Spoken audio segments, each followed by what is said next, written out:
비상 계엄을 선포합니다. 가결되었음을 선포합니다. 파면한다.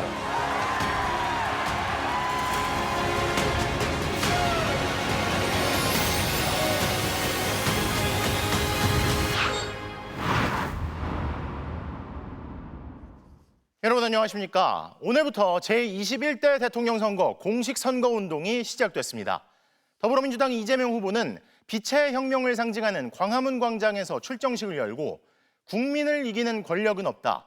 국민이 결국 나라를 이끈다며 선거로 내란을 종식시켜달라고 호소했는데요. 그러면서 내란 극복과 경제 강국 달성을 공약의 큰 축으로 제시했습니다. 첫 소식 김지인 기자입니다. 더불어민주당 이재명 후보가 선대위원장들과 함께 두 손을 번쩍 치켜들었습니다. 기호 1번 이재명! 대선 출정식 장소는 서울 광화문 청계광장.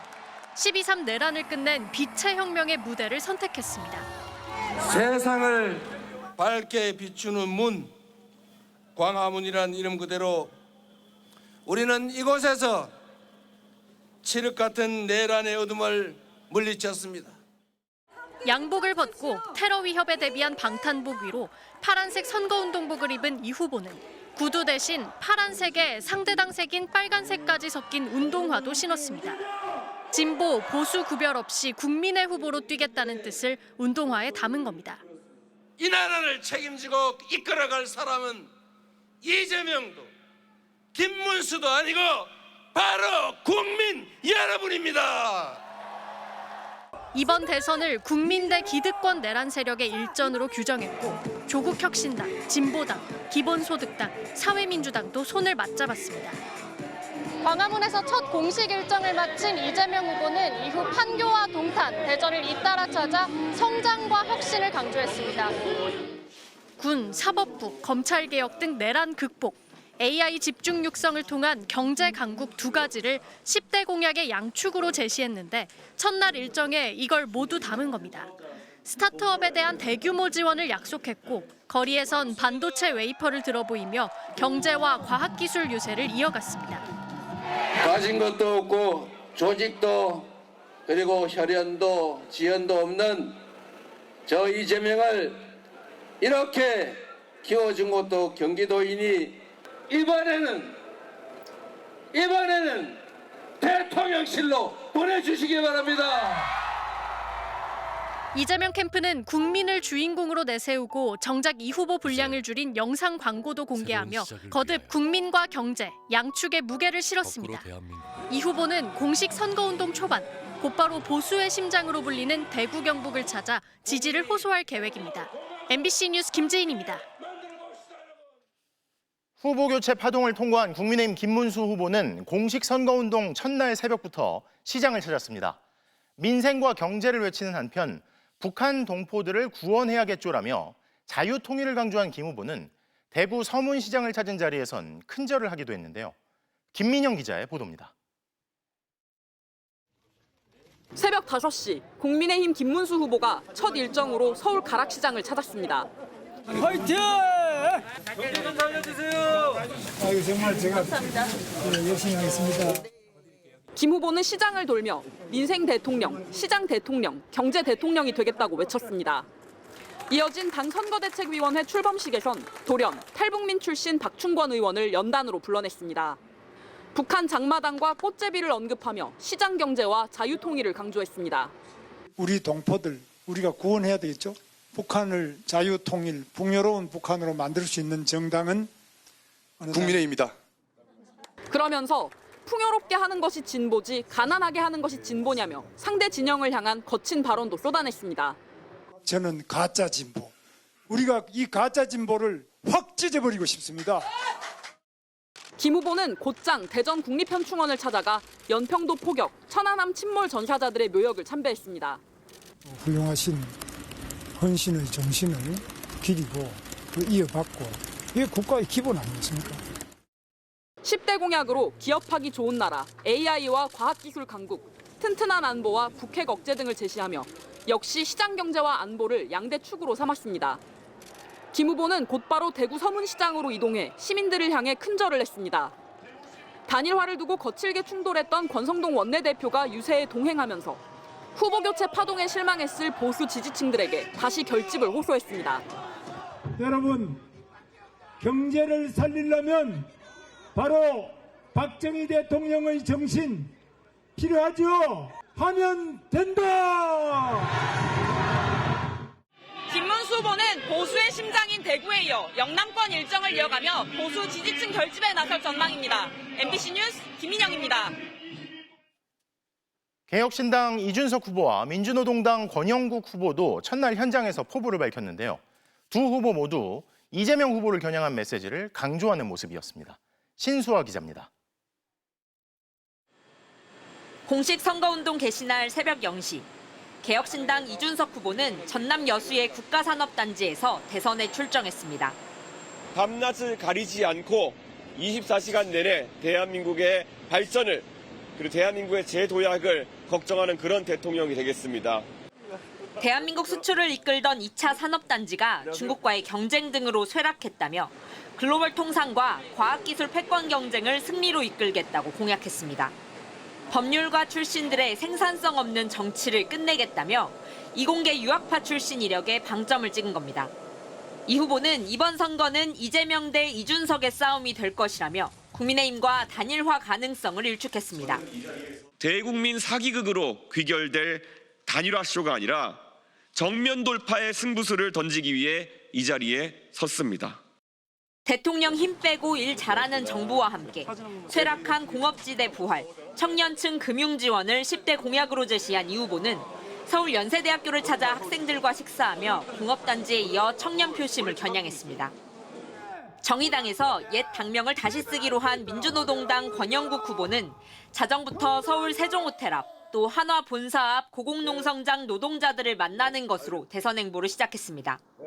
민주당 이재명 후보를 겨냥해선 중도 보수를 표명하며 친기업, 친재벌을 강조하고 있다고 지적하며 노동자와 여성, 농민, 성소수자를 위한 목소리를 내겠다고 밝혔습니다. 직장인 여러분, 노동자 동지 여러분, 정권이 바뀌면 우리 삶이 달라집니까? 자유통일당 구주화 후보, 무소속 황교안 후보 등도 유튜브에 선거 영상을 올리면서 본격 선거운동에 돌입했습니다. MBC 뉴스 신수아입니다. 12.3 비상계엄을 일으킨 윤석열 전 대통령 때문에 또 내란을 막아낸 국민들 덕분에 치러지는 조기 대선의 구도는 과거의 대선들과는 사뭇 달라 보입니다. 보수냐 진보냐보다는 심판이냐 아니냐로 나뉘는 거죠. 내란 저지와 윤 전 대통령 심판에 앞장섰던 국회 다수당 더불어민주당을 이끈 이재명 후보가 기호 1번이고 이와 반대로 1호 당원인 윤 전 대통령 탄핵에 반대했던 국민의힘 김문수 후보가 후보 교체 파문 끝에 기호 2번을 달았습니다.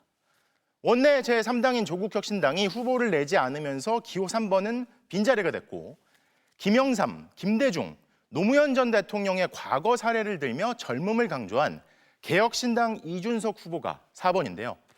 자, 국민의힘이 소위 빅텐트론을 강조하고 있는 상황에서 원외 정당과 무소속 후보들을 포함해 향후 단일화가 진행될지도 지켜볼 대목입니다.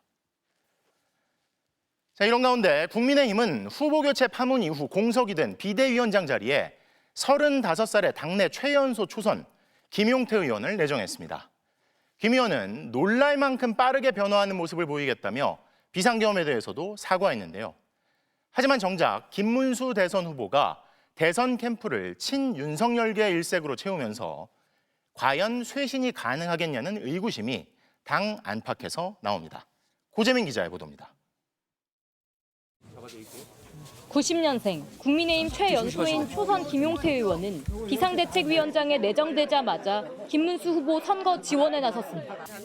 김 후보는 자신은 김 의원 나이에 감옥에 있었지만 포기하지 않았다며 당의 개혁을 당부했습니다. 우리 젊은 청년들의 에너지를 받아서 우리 국민의 힘을 우선에 개혁하고. 지난 2021년 국민의힘 대표를 맡았던 이준석 현 개혁신당 후보는 당시 36살이어서 현재 35살인 김 내정자는 보수진영 정당 역대 최연소 사령탑이 됐습니다. 국민들께서 놀라실 정도로 빠르게 변화하는 모습을 보여드리겠습니다. 공동선거대책위원장도 맡게 된 김 내정자는 바로 윤석열 전 대통령의 비상계엄에 대해 공개적으로 사과했습니다. 국민의힘이 배출한 대통령의 계엄이 잘못되었다는 것, 젊은 보수 정치인으로서 뼈아프고 반성합니다. 사과드리겠습니다. 하지만 김문수 후보는 자신이 지명한 김 내정자와 사뭇 다른 태도를 보였습니다. 앞으로 잘 검토해서 논의를 해서 입장을 발표하겠습니다. 친윤계 권성동 원내대표는 공동선거대책위원장을, 역시 탄핵 반대파 친윤계 박대출 의원은 선거 돈줄을 관리할 요직을 각각 맡았습니다. 자신을 밀어내려 한 친윤계에 다시 기대야 할 정도로 당내 기반이 없는 겁니다. 이미 당원들이 지도부에 대한 심판을 정치적 판결을 내렸다고 봐요. 이제는 21분이 안 남았기 때문에 저희는 1분 1초가 아까워요. 대전 현충원을 찾은 김문수 후보는 해병대 최상병 묘역은 찾지 않았고 이조차도 김용태 내정자에게 맡겼습니다. 오늘 이제 다 다닐 수가 없습니다. 사과도 개혁도 당 막내에게만 맡긴 상황. 더불어민주당은 포장은 청년으로 했지만 내용물은 내란이라고 논평했고 국민의힘에서도 한 명 바뀐다고 무엇이 바뀌느냐는 자조가 나왔습니다. MBC 뉴스 고재민입니다. 공식 선거운동이 시작된 오늘부터 가장 크게 달라지는 건 선거 유세 차량과 선거운동원을 동원할 수 있다는 점입니다. 그런데 주말 내내 후보 교체 파동을 겪은 국민의힘에선 선거운동원들은 물론 김문수 후보조차도 공식 선거운동복을 입지 못한 모습이 포착됐고 유세 차량 투입도 늦어지는 분위기였는데요. 변윤재 기자가 보도합니다. 첫 대선 공식 일정으로 서울 가락시장을 찾은 국민의힘 김문수 후보. 국민의힘 상징색인 붉은색 점퍼를 입었지만 당명이나 기호 2번 표시는 물론 후보의 이름조차 적혀 있지 않습니다. 동행한 김용태 비상대책위원장 지명자는 붉은색도 아닌 연한 황색 점퍼를 입었습니다.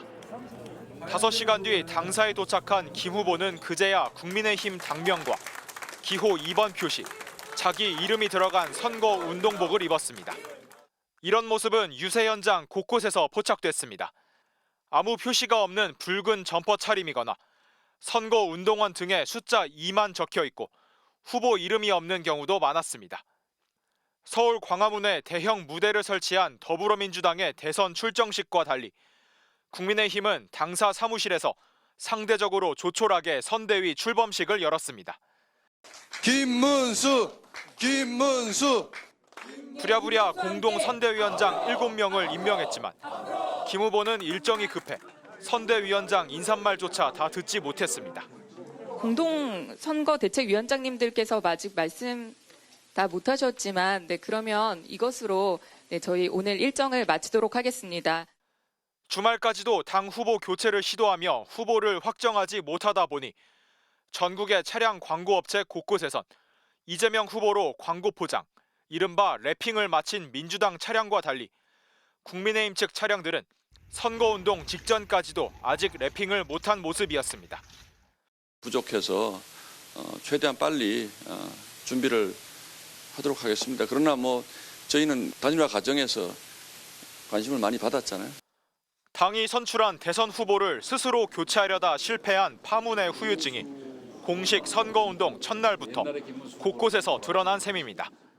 민주당은 국민의힘 선거 준비가 엉망을 넘어 처참한 수준이라며 이번 선거가 준비된 후보 대 졸속 후보의 대결이란 점이 명백해졌다고 논평했습니다.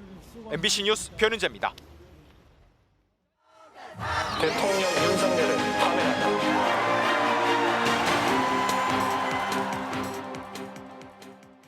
공식 선거운동 시작으로 한껏 더 분주해진 정치권의 이모저모, 정치팀 이기주 기자와 짚어볼 부분도 함께 살펴보겠습니다. 자, 첫 번째 주제는 뭘까요? 경기지사 대 경기지사. 그러니까 공교롭게도 두 후보가 모두 경기도지사 출신이죠? 네, 그래서 두 후보가 자신이 지사 시절에 내세웠던 성과들을 오늘 강조하고 나섰습니다. 그 지사 시절의 영상을 한번 다시 보겠습니다.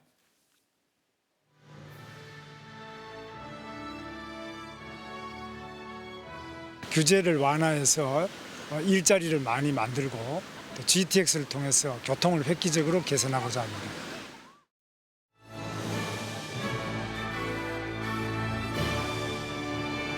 바가지, 자릿세, 불법 시설물 없는 산무청정 계곡이라고 그래요. 강제철거라고 하는 물리력을 행사한 것은 딱 6건밖에 없습니다. 네, 그래서 인구가 많은 광역단체장들이 대권 주자로 부상하는 경우가 있죠. 서울시장 중에서는 이명박 전 대통령 그리고 오세훈 시장이 있었고요. 맞습니다. 경기도에서는 과거에 이인재 그리고 손학규 지사가 있었고 최근에 김동연 전 지사도 대권에 도전했다가 낙마를 하면서 경기지사 자리가 무덤이다 이런 무덤론까지 나왔었는데 이번에 김문수, 이재명 두 후보가 재수 또 삼수 끝에 경기지사 간의 대권 대결을 성사시켰습니다. 자, 그 경기지사 무덤론이라는 게 대한민국에서 가장 많은 인구가 살고 있는 곳이 경기도잖아요. 이 명실상부하게 대망론으로 바뀔 가능성이 높아 보이는데 자, 다음 소식도 한번 보죠. 다음 소식은 이게 나를 키운 건 서영교, 그러니까 김문수 후보가 서영교 의원이 자기를 키웠다는 건가요? 예, 김문수를 후보 자리에 만들어 놓은 건 서영교다 이런 말인데요. 상대당 대권 주자를 키웠다는 게 무슨 말인지 영상을 보고 와서 다시 얘기를 나누겠습니다.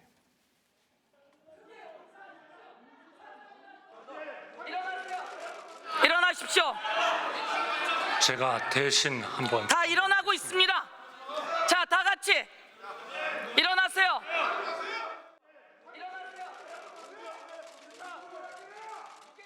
나를 이 자리에 앉혀놓은 사람이 서영교 의원이다, 민주당. 서영교 의원이 전부 일어나서 사과하라 그러는데 본인이 꼿꼿이 딱 앉아 있었잖아요. 그거 하나로 닭이 여기까지 왔다. 네, 정치권에서는 상대 진영의 공격을 맞받아치거나 하면서 영향력이 커지는 경우가 있는데 김문수 후보가 작년 12월 저 상황을 두고서 자기를 그렇게 평가했다 이 얘기입니다. 그래서 제가 오늘 서영교 의원한테 이 얘기를 어떻게 들었냐 이렇게 물어봤습니다. 뭐라던가요? 그랬더니 자신이 국민의힘에게 큰 짐을 안겨준 것 같다. 그래서 참 미안하게 생각한다 이렇게 반응을 했습니다. 끝까지 이제 비상경험에 대한 사과는 아직까지 이제 입장이 변하지 않는 건데 자, 마지막 소식 보겠습니다. 이 부분이 눈에 띄던데요. 몸값이 오른 하와이 홍준표. 그러니까 이게 하와이가 있잖아요. 근데 지금 보니까 SNS도 그렇고 주목도가 오히려 더 높아진 것 같아요. 네, 하와이를 가긴 했는데 정계 은퇴 선언도 하긴 했는데 여전히 홍 전 시장에 대한 얘기가 정치권을 맴돌고 있습니다. 홍 전 시장이 SNS에 오늘 올린 게 있는데요. 하와이 사진하고 이런 글을 올렸습니다. 탁 트인 수평선이 꽉 막혔던 마음을 활짝 열었다. 이렇게 근황을 정했는데요. 그러자 민주당 이재명 후보가 오늘 또 SNS에 올린 글이 있습니다. 낭만의 정치인 홍준표를 기억한다.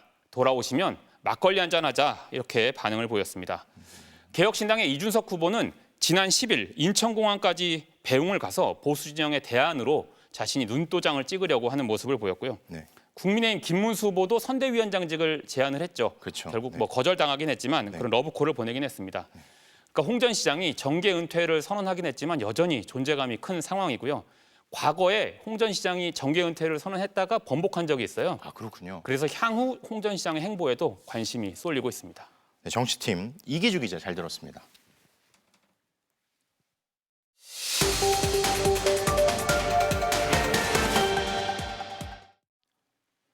대선에 앞서 부정선거 음모론이 또다시 고개를 들고 있습니다. 그동안 윤 전 대통령과 함께 부정선거론을 편드는 입장에 섰던 국민의힘 김문수 후보는 사전투표 폐지까지 약속했는데요. 사전투표에 부정이 있을 수 있다는 주장은 근거가 있는 얘기인지 팩트체크 선택 2025에서 남효정 기자가 따져봤습니다. 국민의힘 후보로 선출된 김문수 후보는 수락연설에서 사전투표 폐지를 공약했습니다. 감사원이 선관위를 감사하고 사전투표 제도를 폐지하겠습니다. 사전투표에 부정이 있을 수 있다는 주장에 다시 힘을 실어준 겁니다. 사전투표의 공정성을 의심하는 사람들이 내세우는 논거는 크게 세 가지입니다. 이들은 우선 사전투표 용지의 조작 가능성을 제기합니다. 큰 종이에 여러 장을 인쇄를 합니다. 많은 투표지를 빨리 가짜표를 만들어야 되기 때문에 사전투표용지의 제작 과정을 확인했습니다. 종이로 인쇄된 투표용지에는 해당 사전투표소 관리관의 도장, 투표자 주소 지역 선관위의 도장, 그리고 일련 번호가 포함된 바코드가 담깁니다.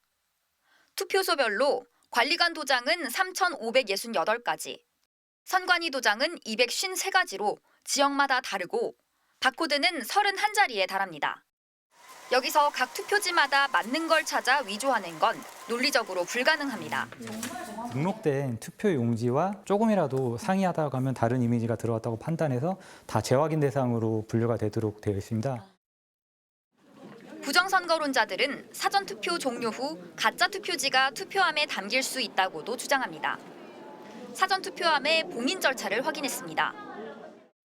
사전투표 종료 후 관내 사전투표함은 곧바로 일회용 잠금핀으로 봉쇄한 뒤 특수봉인지를 붙입니다. 특수봉인지에 투표관리관과 각 정당이 추천한 참관인이 서명을 하는데 봉인지가 한번 뜯기면 무늬가 생기기 때문에 한 번 닫힌 투표함을 몰래 열었다가 닫는 건 불가능합니다. 이렇게 한번 떼어내면 다시 사용할 수 없도록 이 훼손 마크가 다 뜹니다. 관외 사전투표지는 투표 직후 배부 개수가 기록돼 가짜 투표지를 넣으면 발각될 수밖에 없습니다. 사전투표함을 가짜 투표함과 바꿔치기 할 수 있다는 주장도 있습니다. 사전투표함의 이동 과정을 확인했습니다. 투표 후 봉인된 사전투표함은 투표관리관과 각 정당이 추천한 참관인, 그리고 호송경찰과 함께 구시군 선관위로 보내집니다. 보관 장소는 접근 통제구역으로 지정되고 정당 추천위원 등이 서명한 특수봉인지로 출입문이 봉인됩니다. 이후 개표일까지 24시간 CCTV로 촬영돼 누군가 흔적 없이 들어가 투표함을 바꾸고 나오는 건 사실상 불가능합니다. 이처럼 투표부터 개표까지 사전투표 전 과정에서 다중의 보완과 감시가 이루어진다는 점에서 부정선거의 근거를 찾기는 어렵습니다. MBC 뉴스 남효정입니다. 내란 우두머리 혐의로 재판받고 있는 윤석열 전 대통령이 오늘 처음으로 법원에 공개 출석했습니다. 법원이 지하주차장 출입을 불허했기 때문인데요. 윤 전 대통령은 취재진 질문에 아무런 답을 하지 않았습니다. 먼저 송정훈 기자입니다. 재판을 20분 정도 앞둔 오늘 오전 9시 55분쯤 윤석열 전 대통령이 탑승한 검은색 승합차가 법원에 들어섰습니다. 짙은 남색 정장에 붉은 넥타이를 맨 윤 전 대통령은 차에서 내리자마자 굳은 표정으로 법원 건물을 향해 빠르게 걸어 이동했습니다. 기자들 질문에 답하지 않았습니다. 비상계엄 선포에 대해 사과하실 생각 있나요? 법원 건물로 1분도 안 돼 들어가 준비한 질문 가운데 3개밖에 못했습니다. 사건 이후 계엄 선포한 사상 첫 대통령이었는데 대선이 치르게 됐습니다. 이에 대해서 전 국민에게 하실 말씀 없습니다. 변호인만 짧게 답했습니다. 오후 재판을 위해 법원에 다시 들어설 때도 마찬가지였습니다. 체포조 명단에 있던 의원이 대선 후보 됐는데 좀 어떻게 보세요? 이번에도 취재진의 눈길을 주지 않았고 자신의 이름을 연호하는 지지자들 쪽만 한 번씩 쳐다봤습니다. 재판이 모두 끝나고 법원을 나설 때도 기자들 질문에 답하지 않았습니다.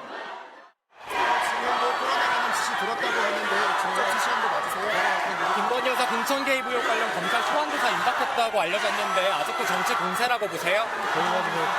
비상계엄 선포 사과하실 생각 없으십니까? 전직 대통령들과 달리 그동안 법원이 지하주차장 출입을 허용하면서 윤 전 대통령이 법원에 출석하는 모습이 공개된 건 이번이 처음입니다. 12.3 비상계엄 이후 취재진 질문을 직접 받는 것도 처음이었습니다. 하지만 윤 전 대통령은 아무런 말을 하지 않았습니다. 비상계엄에 대한 사과도 반성도 없었습니다. 법원 주변에는 지지자 수십 명이 윤 어게인 펼침막을 들고 윤 전 대통령을 향해 윤석열 대통령을 외쳤습니다. MBC 뉴스 송정훈입니다. 그런데 윤석열 전 대통령 출석 과정에서는 대통령 경호처 소속 경호관이 질문하던 기자의 팔을 잡아 끌어 과잉 경호 논란이 불거졌습니다. 통상적인 취재까지 막아선 건데요. 계속해서 조희원 기자입니다. 차에서 내린 윤석열 전 대통령 양쪽으로 기자들이 다가섰습니다. 그러자 대통령 경호처 소속 경호관 한 명이 남성 기자의 왼팔을 두 손으로 잡아당겼습니다. 기자가 계속 질문을 이어가자 또 다른 경호관이 쫓아와 이번에는 오른팔을 잡았습니다. 과잉 경호 논란에 경호처 관계자는 기자 몸이 윤 전 대통령 동선 안쪽으로 들어가 제지한 거라고 해명했습니다. 경호상 이유로 마이크와 휴대폰을 손에 든 채 법원에 출석하는 피고인에게 질문하는 통상적인 취재 활동을 방해한 셈입니다. 윤 전 대통령 출석 당시 법원 안 엘리베이터 문 위쪽에는 붉은색 VIP 표시 등이 떴습니다. 특혜 아니냐는 지적에 법원은 엘리베이터를 수동으로 바꾸면 VIP라는 단어가 뜬다고 해명했습니다. 청사 보안이나 신변 보호 차원에서 자체 판단한 조치라면서 이재명 민주당 대선 후보 재판 때도 엘리베이터를 수동으로 바꿔놓았다고 했습니다. 법원이 그동안 경호와 방호의 이유를 들어 비공개 출석을 허용하다 3차 공판에서야 공개하기로 바꾼 건 윤 전 대통령에게만 유독 특혜가 이어진다는 비판 여론이 부담이었을 거라는 분석이 많습니다. 재판부가 관례와 다른 계산법을 적용하면서 다른 내란 혐의 피고인들과 달리 우두머리로 지목된 윤 전 대통령만 구속이 취소됐고 법정 촬영 신청도 다른 전직 대통령들과 달리 한 차례 불어댔습니다. 경호와 방호 문제로 지하주차장 이용을 허가한다는 법원 결정이 무색하게 오늘 공개 출석 때도 걱정할 만한 상황은 발생하지 않았습니다. 윤 전 대통령이 한강공원에서 반려견과 산책을 하거나 아크로비스타 상가를 다녀도 경호상 문제는 없었습니다. 다만 앞으로도 윤 전 대통령의 법원 출석이 공개될지는 불투명합니다. 법원은 향후 공판마다 윤 전 대통령의 지하주차장 출입 여부를 결정하겠다고 밝혔습니다. MBC 뉴스 조희원입니다. 오늘 재판엔 계엄 당시 이진우 전 수도방위 사령관의 부관이었던 오상배 대위가 증인으로 나왔습니다. 국회에 출동해 윤석열 전 대통령이 이 전 사령관에게 4차례 전화로 지시했던 내용을 상세히 증언했는데요. 2번, 3번 계엄하면 된다. 총을 쏴서라도 문을 부수고 들어가라는 취지의 윤 전 대통령 육성을 들었다고 했습니다. 구나연 기자의 보도입니다. 12.3 비상계엄 선포 당시 이진우 수도방위 사령관 수행 장교로 국회에 출동해 같은 차 안에 있었던 오상배 대위. 윤석열 전 대통령 3차 공판에 증인으로 나와 계엄 당일 윤 전 대통령의 전화 지시 내용을 증언했습니다. 오 대위는 첫 전화가 왔을 때 군용 비화폰에 대통령이라고 떠 이진우 전 사령관에게 건넸다며 스피커폰은 아니었지만 대통령 육성을 들을 수 있었다고 했습니다. 오 대위는 2번째 전화에서 이 전 사령관이 사람이 많아 못 들어가고 있다고 하자 윤 전 대통령은 본회의장에 들어가서 4명이 1명씩 들쳐업고 나오라고 지시했다고 진술했습니다. 3번째 통화에서는 윤 전 대통령이 총을 쏴서라도 문을 부수고 들어가라는 취지로 말했다면서 이 전 사령관이 충격을 받은 듯 말을 잇지 못하자 대답을 강요하듯 라고 다그쳤다고도 했습니다. 비상계엄 해제 결의안이 통과된 뒤 이뤄진 4번째 통화에서는 2차 계엄을 시사하는 윤 전 대통령 발언도 들었다고 했습니다.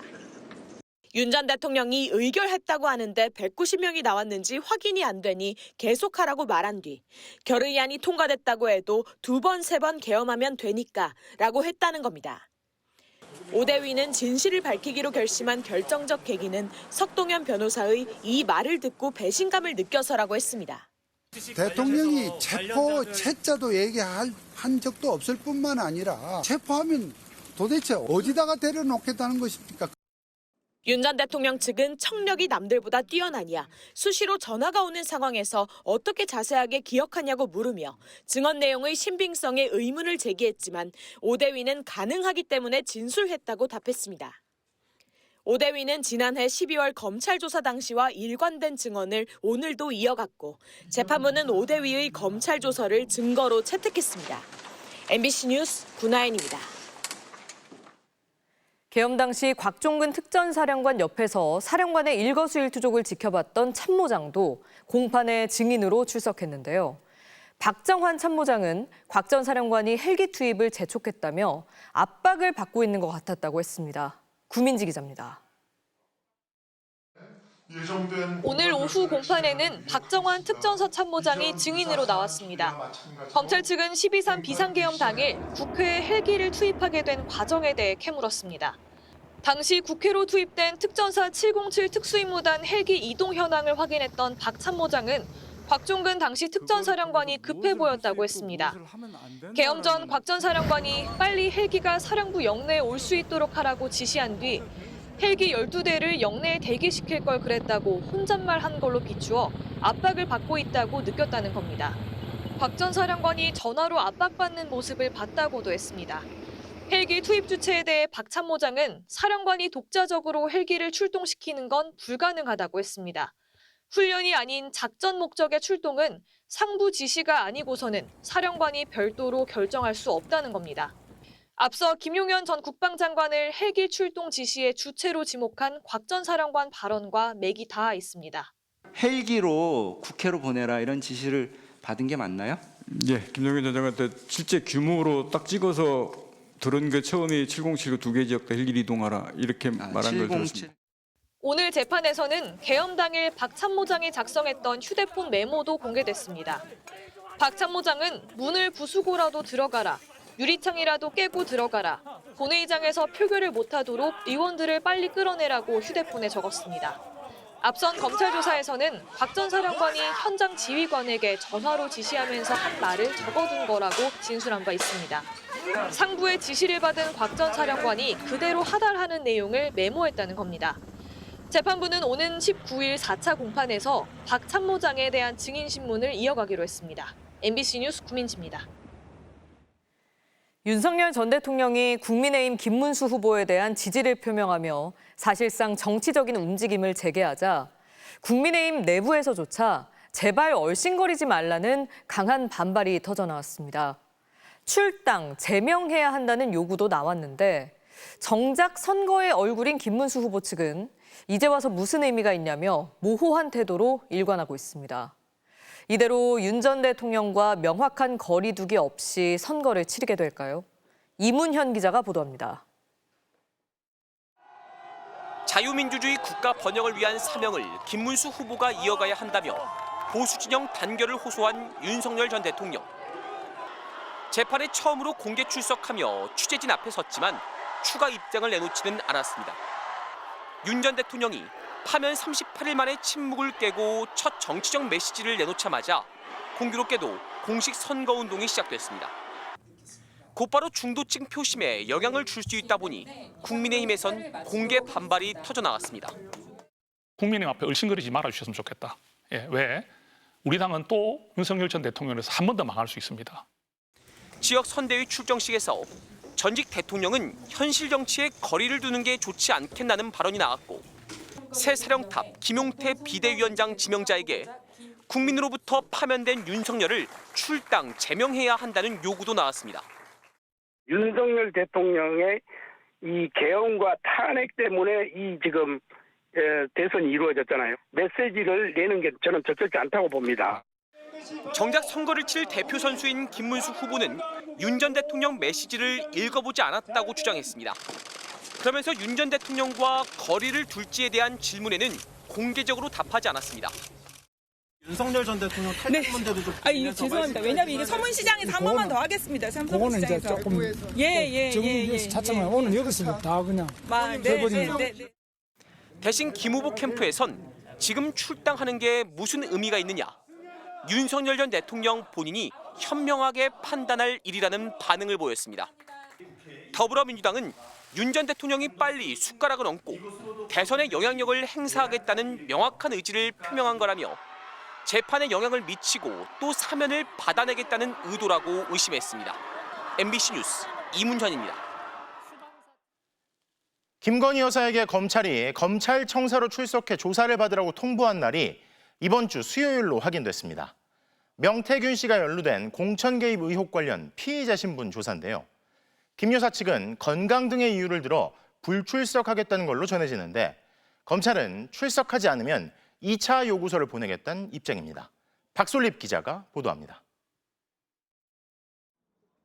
명태균 씨가 연루된 공천 개입 의혹을 수사하는 검찰이 김건희 여사에게 출석하라고 한 날짜는 이번 주 수요일 14일입니다. 김 여사 측에 검찰청사로 나와 공직선거법과 정치자금법 위반 혐의를 받는 피의자 신분으로 조사를 받으라는 내용의 출석 요구서를 보낸 겁니다. 윤석열 전 대통령 부부는 지난 대선 때 명 씨로부터 무상 여론조사를 받고 김영선 전 의원 공천을 내줬다는 의혹을 받고 있습니다. 김 여사는 같은 해 치러진 지방선거에서 포항시장 국민의힘 후보 공천에 개입했다는 의혹도 받고 있습니다. 명 씨는 또 김 여사가 지난해 총선 때는 김상민 전 검사를 김영선 전 의원 지역구에 출마시키기 위해 영향력을 행사했다고 주장했습니다.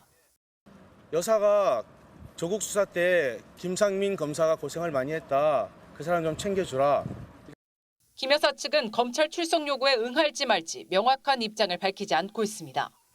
대선을 앞둔 정치적 상황과 김 여사의 건강 상태가 안 좋다는 이유를 들어 출석하지 않을 입장인 것으로 전해졌습니다. 검찰은 불출석 시 새로 날짜를 정해 2차 출석 요구서를 보낼 것으로 보입니다. 정당한 사유 없이 계속 불응하면 체포영장을 발부받는 방안도 검토하는 것으로 알려졌습니다. 지난달 말 서울고검이 재수사를 결정한 도이치모터스 주가 조작 의혹 수사도 본격 시동을 걸었습니다. 평검사 2명을 파견받아 부장검사 등 검사 3명으로 수사팀을 꾸렸습니다. 여기서도 김 여사를 대면 조사할지 관심이 쏠립니다. 앞서 검찰은 4년 넘게 수사하면서 김 여사에 대한 압수수색 없이 김 여사를 경호처 부속 건물에서 단 한 차례 출장 수사한 뒤 무혐의로 사건을 끝내 부실 수사 비판을 받았습니다. 최근 대법원에서 유죄 확정 판결을 받은 공범들에 대한 추가 조사가 사건의 열쇠가 될 것으로 보입니다. MBC 뉴스 박솔립입니다. 이 밖에도 김건희 여사는 무속인 건진법사를 통해 통일교회 전직 본부장으로부터 금품과 함께 청탁을 받았다는 의혹으로도 수사를 받고 있습니다. 오늘 재판에 나온 건진법사 전성배 씨는 김 여사에게 선물을 전달했느냐는 질문에 입을 열지 않았는데요. 건진법사 사건을 수사하는 서울 남부지검도 김 여사 소환을 검토하고 있습니다. 이승지 기자가 보도합니다. 35일 만에 다시 재판에 나온 건진법사 전성배 씨는 기자들의 질문에 아무 답을 하지 않았습니다. 통일교 청탁으로 김 여사한테 목걸이랑 금품 전달한 거 인정하시나요? 1시간가량 재판을 마친 뒤에도 역시 입을 굳게 닫았습니다.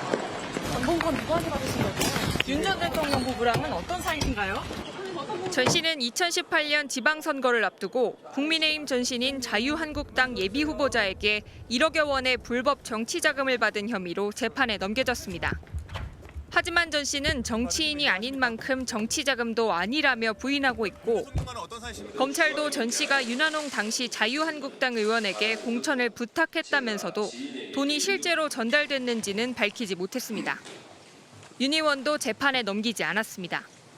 다만 검찰은 전 씨의 휴대전화에서 전 씨가 윤석열 전 대통령 김건희 여사와의 친분을 빌미로 각종 공천과 인사 인허가에 개입한 듯한 정황을 추가로 포착했습니다. 검찰은 특히 윤영호 전 통일교 본부장이 전 씨를 통해 김 여사에게 건넸다는 고가의 선물에 주목하고 있습니다. 통일교 전 본부장이 전 씨에게 김 여사가 물건을 잘 받았다고 한다는 취지로 보낸 문자 메시지도 확보한 걸로 전해졌습니다.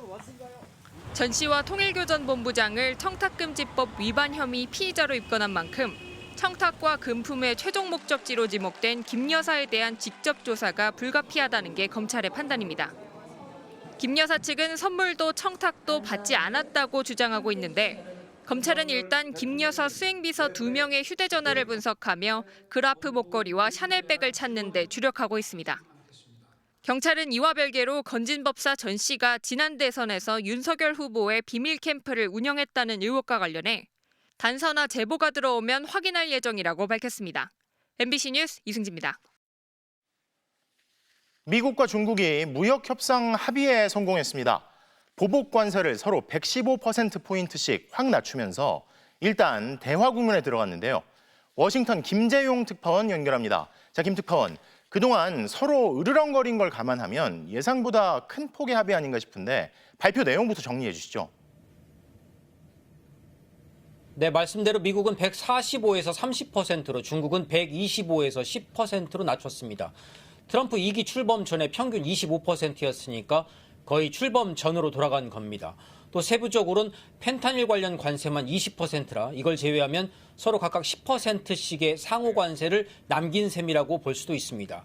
트럼프 대통령은 발표 전 리세팅이란 표현을 했는데 결국 재설정, 재협의를 위해 관세를 이전 수준으로 돌린 겁니다.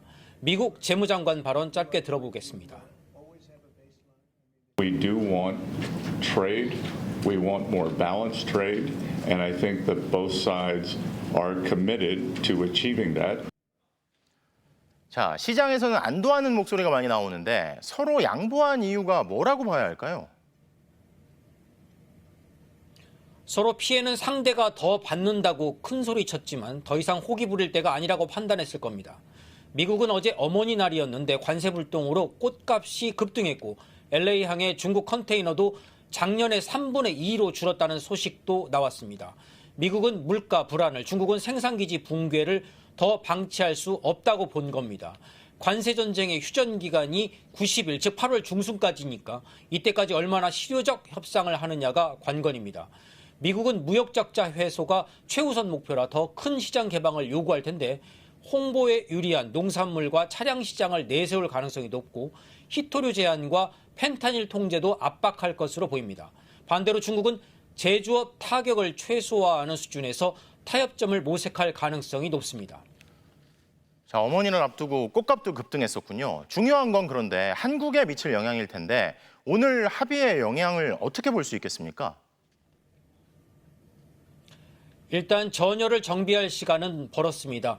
폭탄 관세가 유지되면 우리의 대중국 수출도 더 줄게 되고 여기에 중국이 미국에 수출하지 못한 물량까지 싼 가격에 한국으로 몰려들 우려도 높았습니다. 중국의 대미 수출이 10% 감소할 때 우리 GDP는 0.31%씩 하락한다는 KDI의 전망도 있었는데 이런 최악의 상황은 피한 겁니다. 지금까지 워싱턴에서 전해드렸습니다.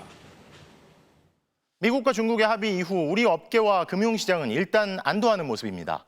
이번 주 우리나라를 찾는 미국의 통상 대표가 어떤 전략을 들고 올지도 주목되는데요. 김세영 기자가 분석했습니다.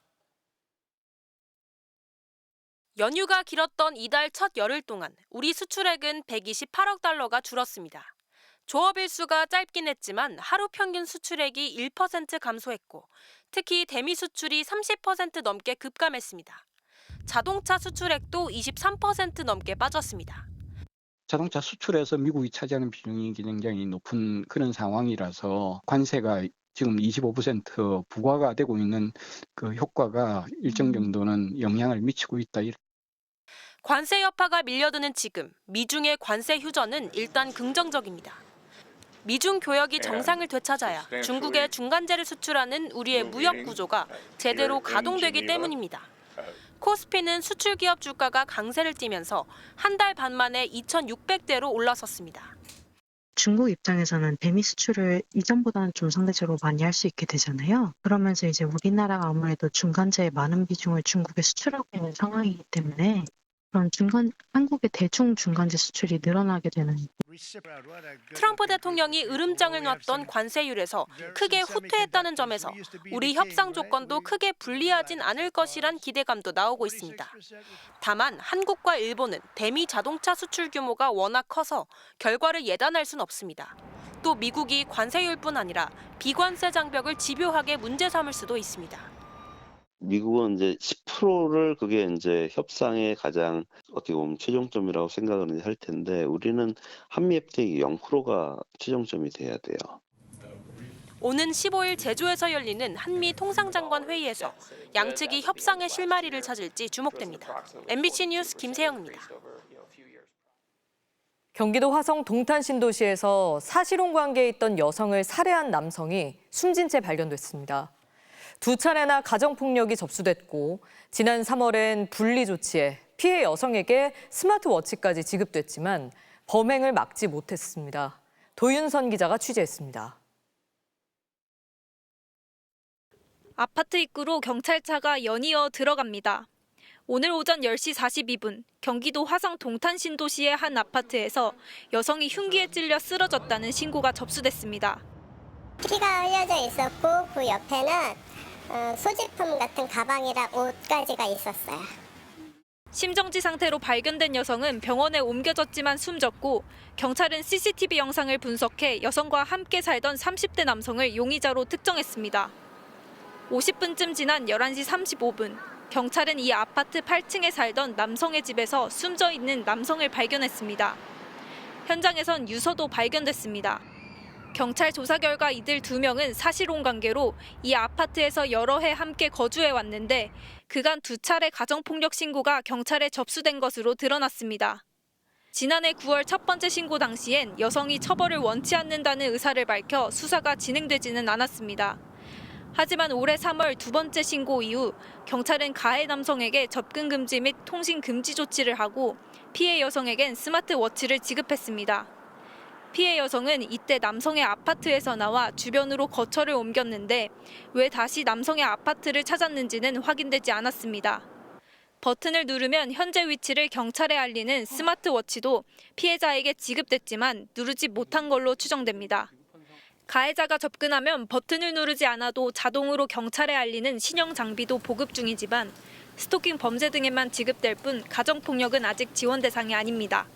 경찰은 두 사람의 휴대전화를 분석해 자세한 경위를 조사하고 있으며 시신을 국립과학수사연구원에 보내 부검하기로 했습니다. MBC 뉴스 도윤선입니다. 대표적인 패스트푸드로 꼽히는 햄버거와 피자. 요즘 위상이 조금 달라졌습니다. 치솟는 외식 물가에 찾는 사람이 많아진 건데요. 특히 저렴한 햄버거 단품과 냉동 피자가 인기입니다. 박성원 기자가 취재했습니다. 서울 대학가의 한 햄버거 프랜차이즈 매장입니다. 가장 저렴한 햄버거 단품이 3,100원, 최근 나온 신제품 가격도 4,500원입니다. 요즘 대학가 주변이 그렇게 싼 편이 아니거든요. 기본적으로 그래도 10,000원 정도는 빨리 먹기 좋기도 하고 싸니까. 실제 이 업체의 전체 판매량을 보면 5,000원 미만 제품이 60% 이상을 차지합니다. 간편하고 저렴한 한 끼 식사로 햄버거를 찾는 겁니다. 실제 내수 부진 속에서도 주요 햄버거 프랜차이즈들은 지난해 사상 최대 실적을 갈아치웠습니다. 상대적으로 이제 저렴하게 먹을 수 있는 한 끼인 버거를 많이 찾고 있고요. 그 부분을 고려해서 신제품이나 제품 개발을 하고 있습니다.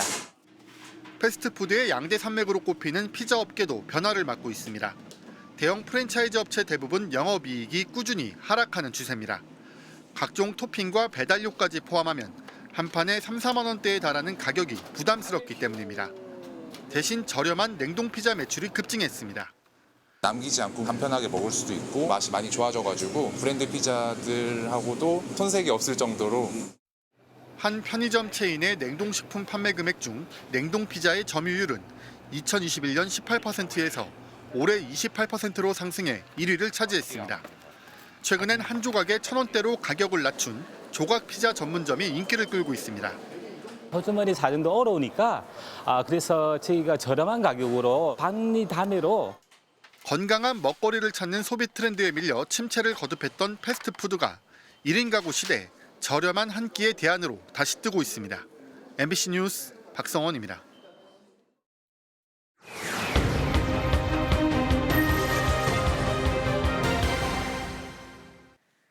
중고거래 플랫폼의 진품 검수 서비스, 어디까지 믿을 수 있을까요? 최근 이른바 명품도 중고거래가 활발해지면서 도입된 서비스인데요. 업체의 검수를 믿고 수천만 원대 시계를 샀다가 흠집난 물건을 받았는데 업체는 책임이 없다는 입장이라고 합니다. 어찌된 일인지 제보는 MBC 차우형 기자가 취재했습니다. 지난달 김성강 씨가 2,400만 원을 주고 중고 플랫폼을 통해 산 롤렉스 시계입니다. 판매자는 새 상품을 2번만 착용했고 사용감이 없다고 했지만 김 씨는 플랫폼 업체가 내세워온 검수 서비스도 따로 받기로 했습니다. 중고거래도 새 제품을 구매할 때처럼 쾌적해야 하고 또 불안이나 염려가 끼어들 틈이 없는. 그런데 검수를 거쳐 배송된 시계에는 흠집이 선명했습니다. 구매 당시 받아본 사진에는 흠이 잘 보이지 않지만 실제 시계를 보면 이렇게 금이 가 있습니다. 파손이 있으면 이게 금속을 연마해서 살릴 수 있는 게 아니라 무조건 교체밖에 없어요. 김 씨는 환불을 요구했지만 업체 측에선 검수 서비스는 진품 여부만 확인하지 상품 상태를 보는 게 아니라며 판매자와 해결하라고 했습니다. 하자가 있으면 그런 것들이 검수 항목에 들어간다고 생각을 했지 이게 정가품만 판정해준다고 저는 생각하지 않았어요. 하지만 취재가 시작되자 업체 측은 시계를 환불해주겠다고 밝히고는 16개 검수 항목에 들어있던 파손 여부를 삭제했습니다. 또 흠집 있는 물건을 팔았다며 판매자를 상대로 손해배상 비용을 청구하겠다고 나섰습니다. 그러자 이번에는 판매자가 반발하고 있습니다. 이게 찍힘이 있을 정도면은 제가 이미 알고 거래 자체를 안 했을 거예요. 왜 검수를 통과시켰는지 저는 의문이거든요. 업체 측은 이용자들의 반발에 대해 중고 제품의 사용감은 이용자들마다 차이가 있을 수 있다며 검수 서비스에 대해 오해가 있는 부분을 수정하고 있다고 밝혔습니다. 그러나 검수 서비스의 정확도 역시 논란을 빚고 있습니다. 지난 3월 유명 디자이너 옷을 팔려던 김모 씨는 검수 서비스에서 가품 판정이 나와 이용을 정지당했습니다. 글씨체, 자수, 라벨 등이 달라 정품으로 판단할 수 없다는 거였습니다. 소문이 무섭기 때문에 사람들이 생각할 때 이제 가품 판매자로 이제 생각될 수 있고. 하지만 김 씨가 다른 감정업체에서 진품이라는 확인을 받아오자 판정업체마다 기준이 다를 수 있다면서도 이용 정지는 풀어줬습니다.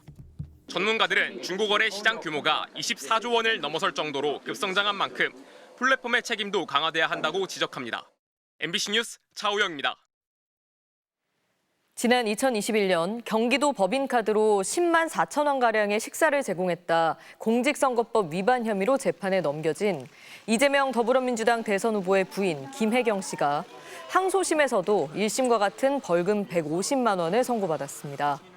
공직선거법상 벌금 100만 원 이상의 형이 확정되면 선거운동을 할 수 없게 되지만 김 씨 측이 상고하기로 하면서 이번 대선에서의 선거운동에는 영향이 없을 걸로 보입니다.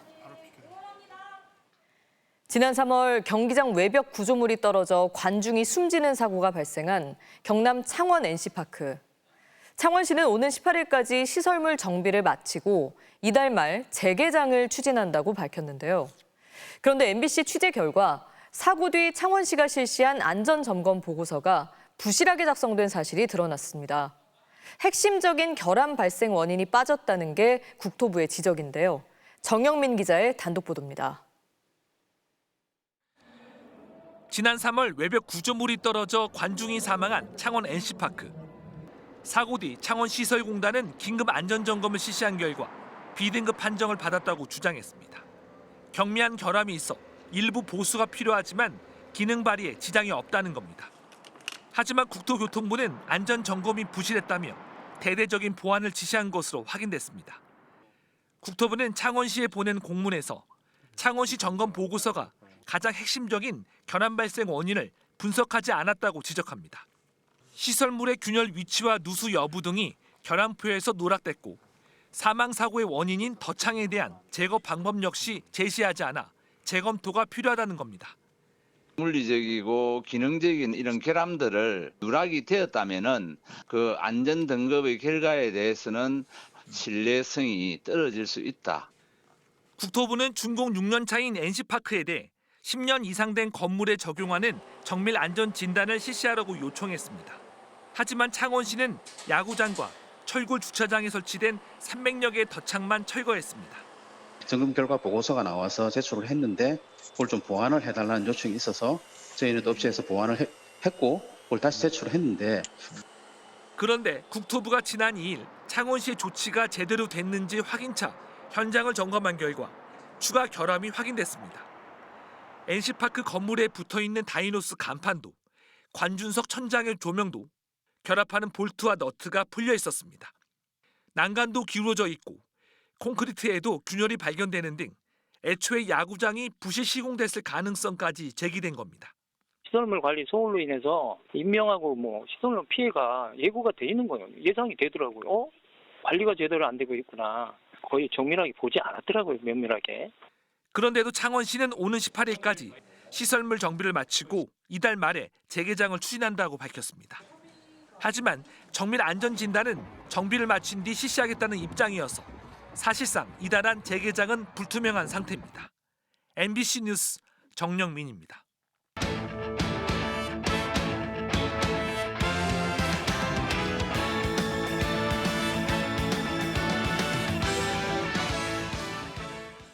월요일 밤 스포츠 뉴스입니다. 파죽의 12연승을 달리고 있는 한화가 지난 92년 작성한 구단 최고 기록 14연승까지 넘보고 있습니다. 당시 선배들은 지금의 후배들을 어떻게 바라보고 있을지 김태용 기자가 직접 들어봤습니다. 20년 만에 9연승, 26년 만에 10연승, 그리고 33년 만에 12연승까지. 지금 한화는 경기마다 역사를 씁니다. 이제 구단 최고 기록 14연승까지 노리는 한화. 33년 전 14연승을 질주하고 정규 시즌 우승까지 차지한 전신 빙그레는 지금 한화처럼 강하면서도 색깔은 달랐습니다. 홈런왕 장종훈, 타격왕 이정훈이 버틴 다이너마이트 타선에 상대 투수들이 출전을 꺼릴 정도였습니다. 갑자기 뭐 감이 좀 왔는데 한번 또 밀어줄 수 없느냐, 또 어떤 투수도 또 힘들느냐 하고 상대방 투수들이 굉장히 어려워했죠. 못 버텼으니까. 반면 투수력은 올해가 압도적입니다. 특히 12연승 기간 동안 평균 6이닝을 던지며 1점대 평균 자책점을 기록 중인 선발진은 선배들도 부러워할 정도입니다.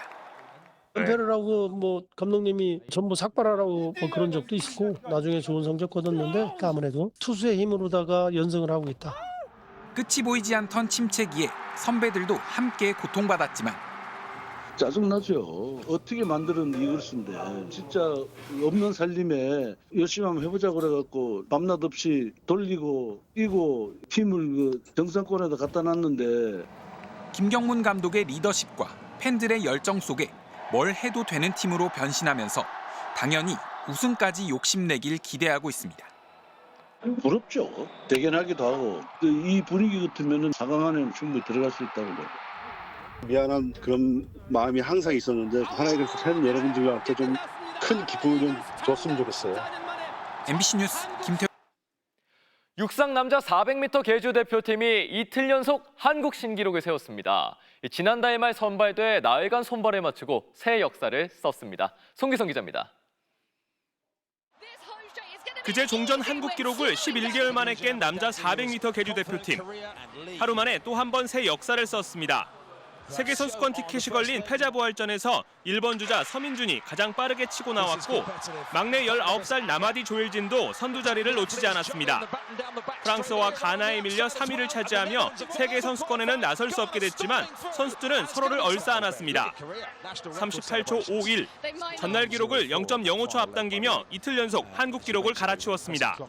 Look at Korea, national record celebrations. They might not have qualified, but they have got a national record, so they'll take that. And, absolute huge smiles all round. 평균 연령 22살로 확 젊어진 대표팀은 지난 4월 말 선발돼 선수촌에서 호흡을 맞춘 지 불과 4일 됐지만 한국 기록을 2번이나 경신해 육상계를 놀라게 했습니다. 그만큼의 믿음이 가장 중요했던 것 같아서 이런 좋은 결과 얻은 것 같습니다. 선수들은 오는 27일 구미 아시아 선수권에서 큰일을 내보겠다고 다짐했습니다. 대한민국 구미에서 저희가 금메달로 일본, 중국 부숴버리겠습니다. MBC 뉴스 송기성입니다. 여자 유도 최중량급의 대형 샛별이 등장했습니다. 고등학교 3학년 이현지 선수의 이야기로 오늘의 톱플레이 출발합니다. 유도 그랜드슬램 최중량급 결승에 오른 고등학교 3학년 이현지 선수. 종료 2분 30초 전입니다. 오른발로 상대 균형을 빼앗으며 주저앉힙니다. 이 공격이 밧다리 후리기 유효로 인정받으면서 성인 무대 첫 금메달을 따냈는데요. 130kg이 넘는 건장한 체격 조건을 앞세워 지난해부터 세계 강호들을 잇따라 물리치며 주목을 받았던 무서운 10대 이현지 선수. 이 가파른 상승세가 어디까지 이어질까요? 근대 오징어에 승마 대신 도입된 8종 장애물 경기. 선수 시야에서 보면 이런 느낌이군요. 살짝 예전 예능 프로그램 보는 느낌도 있습니다. 자, 우리나라의 성승민 선수도 힘차게 출발했는데요. 근데 옆 선수 좀 보세요. 하나, 둘. 이 장애물 통과하는 속도가 남다르죠. 카메라에서 잠시 사라졌던 성승민 선수도 사력을 다해 골인해 12위를 기록했네요. 손도 많이 까지고 사실 승마보다 더 잔부상은 좀 더 많은 것 같아서 더 노력해서 더 좋은 성적을 내야 될 것 같아요. 하지만 이어진 수영과 레이저런에서 뒷심을 발휘하며 은메달의 목에 걸었습니다. 지금까지 오늘의 톱플레이였습니다. 아르헨티나 리그에서 나온 기막힌 바이시클킥 원더골입니다.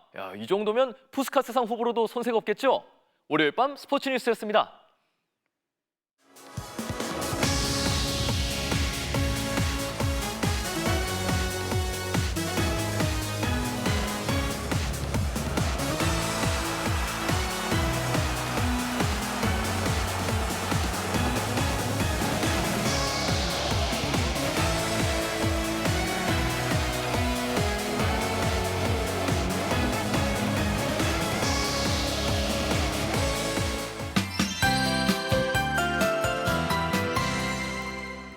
네, 오늘 낮 동안 다소 더우셨죠? 맑은 하늘에 따가운 햇살이 내리쬐는데요.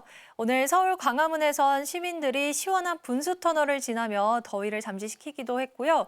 대구엔 5월하면 빠질 수 없는 장미꽃들이 다양한 색깔로 화려하게 피어났습니다. 이동성 고기압 가장자리를 따라 남서풍이 유입되면서 내일도 초여름 더위가 나타나겠습니다. 한낮에 강릉과 경산이 29도까지 올라서 영동과 경북지방은 30도에 육박하겠고요. 서울도 25도로 오늘보다 조금 높겠습니다. 또 대기가 정체되는 밤부터 내일 오전 사이 수도권 지방은 공기가 일시 탁해지겠고요. 중부 서해안과 영동 지방은 순간 시속 55에서 70km 안팎의 강풍이 불겠습니다. 내일 출근길 호남 지역은 짙은 안개가 끼겠고요. 낮 동안 자외선과 오존 농도가 높게 나타나겠습니다. 내일 아침 기온은 서울 25도, 대구 12도로 오늘보다 3도에서 5도가량 높겠고요. 한낮 기온은 서울이 25도, 안동과 대구 28도까지 오르겠습니다. 목요일엔 중부와 남해안, 제주에 비가 내리겠고요. 더위는 잠시 주춤하겠습니다. 날씨였습니다. 월요일 뉴스데스크 오늘 순서 여기까지입니다. 시청해주신 여러분 고맙습니다.